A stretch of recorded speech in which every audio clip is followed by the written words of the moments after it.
Hello, hanap niyo po ba na yung pinakamagandang pampaswerte na hindi ka marami ang itatangan or isusuot? Wala pong makakatalo po talaga sa wealth base, lalong-lalo yung pinakamahal. Isa na lang po ang kailangan po para makumpleto ang lahat. Okay, isa na lang po ang deserving na magkakaroon nun.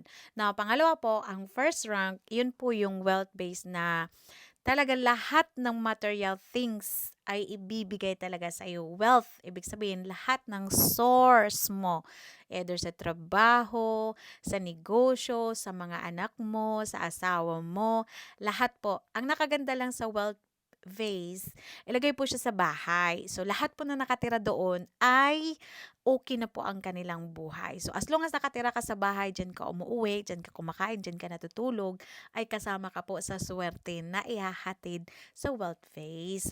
Now, ang tantric phase, kasi kung may harang po, hindi po makakalusot ang maraming grasya.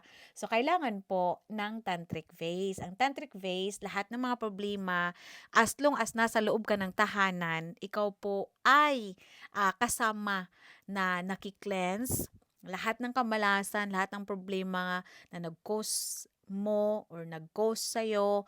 So, yun po sa environment, sa trabaho, sa negosyo, everything po sa buhay mo na mayroong blockage kaya hindi po lumulusot yung mga blessings. So, yan po ay tatanggalin.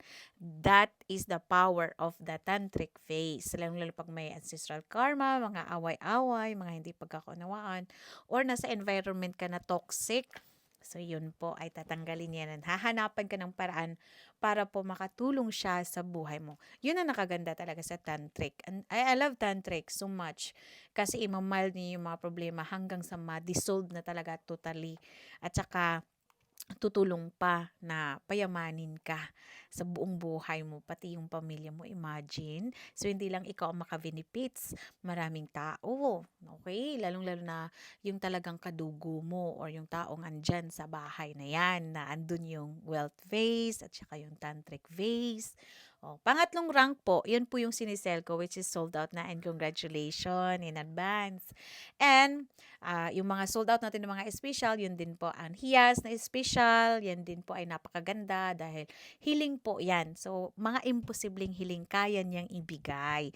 So, do your best and let your gamit do the rest. So, yun lang po. Kasama po talaga ang pagsipag. Bawal po bumili sa amin yung tamad. Yan. Next naman po na mga pinakamalakas, kung may tindahan ka, sari-sari store, or negosyo ka, tapos humina ang kita, at saka hindi naman ikaw kagandahan, need mo ng karisma, maganda din po ang mutya ng langka, mutya ng tubig, mutya ng linta, lahat po ng mga anik-anik na simple but very effective. Pero kung gusto mo talaga na hayaan mo ang gamit mo na mag-effect, wala pong imposible talaga sa mutya.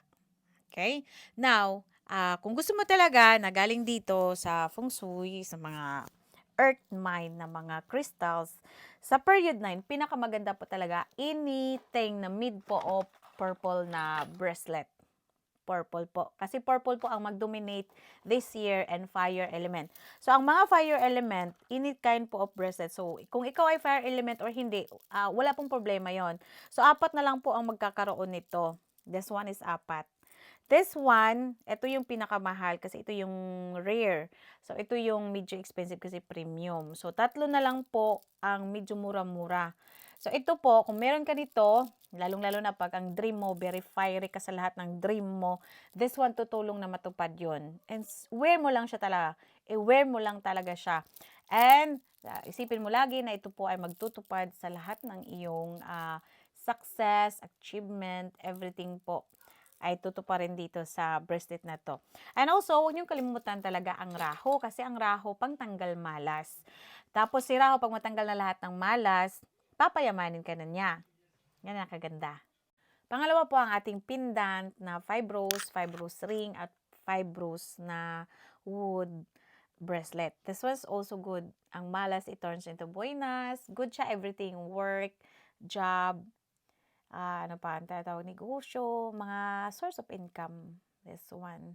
And also mga madam, ang pinaka the best po talaga is dapat marunong ka kung sino ka. Like your self elements, 500 pesos lang po yun. Kung gusto mo talaga na gusto mong malaman kung saan ka yayaman at yung ano mo, yung tinatawag na 4 lucky directions, 1-5 lang po. Whole na yan talaga, malalaman mo saan yung pro and cons mo na lakas or strength. And the best ever, kung ikaw po ay talagang kailangan mo na ng tulong, mag-consult po or try po sa 600 mo na i-wear mo everyday. Yung ill po or tummy lock kasi the best yan, yung mga kabadbaran, pangtanggal malas. So lahat po dapat ng hose bracelet makumpleto nyo nag-collect kasi this one is lifetime and wala tong bawal kasi i-hose. And ito yung mga production talaga namin na wala sa iba. Again po, nasa tao pa rin po ang pagyaman kung ito'y paniniwalaan. Kung ikaw po ay naniniwala sa pampaswerte, yumakap ka po ng mahigpit. Kumapit ka lang po sa akin 1 to 6 months. And then, yun ang gamit ko, suotin mo lang talaga. Huwag mo ilagay sa bag. Suotin talaga ang number 1 dyan. Tapos, do your best, as I said, and let the gamit to the rest. Hangad ko po ang pagyaman mo sa taon ng period 9. Again po, hindi po ako nag-a-add friend sa inyo. Hindi ako nagsisend ng message, nagbibinta ng kung ano-ano. Kayo po ang mag-message sa akin. May ano po, yung J. Florly Micabalo at saka G. Anmon Leon is the only account po. Sa GCash and sa BPI, J. Florly Micabalo, GCash, J. Florly Micabalo. Nag-create na din po ako ng account, G. Anmon Leon. Sa GoTime, and also sa Metrobank, and sa RIA and MoneyGram. Pangalan ko po pa rin NA Transfer. Again po, hindi po ako nag-a-add friend. Ang aking dyan, Micabalo Monleon na account ay walang mga backup account. Only Blue Buds lang po ang original talaga.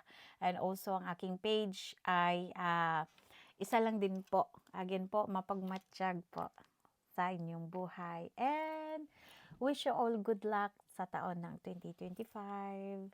Happy New Year! Merry Christmas and Happy New Year!